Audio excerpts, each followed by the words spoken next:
Hello friends, పుదీనా రోటి పచ్చడి ఎలా చేయాలో ఈ వీడియోలో చూసేద్దాం.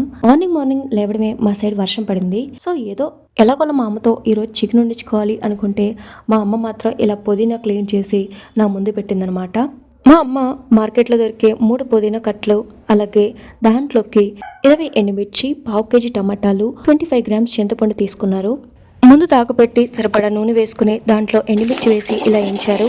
వేగిన తర్వాత ఎండుమిర్చిని పక్కకు తీసుకుని సేమ్ నూనెలో పుదీనా వేసి దాన్ని అటు ఇటు తిప్పి దాంట్లోనే టమాటాలు, చింతపండు వేసి కాసేపు నూనెలో వేయించి దాంట్లో వాటర్ పోసి మూత పెట్టేశారు.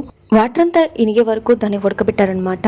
మనం టమాటాని ఇలా గట్టుతో కనుక టెస్ట్ చేస్తే మనకు తెలుస్తుంది. తర్వాత మనం రోటి దగ్గరికి వచ్చేసాం. ఫస్ట్ ఎండుమిర్చిని బాగా దంచుకొని తర్వాత ఉడకబెట్టిన టమాటా పుదీనాను కూడా యాడ్ చేసుకుని బాగా రుబ్బుకోవాలి.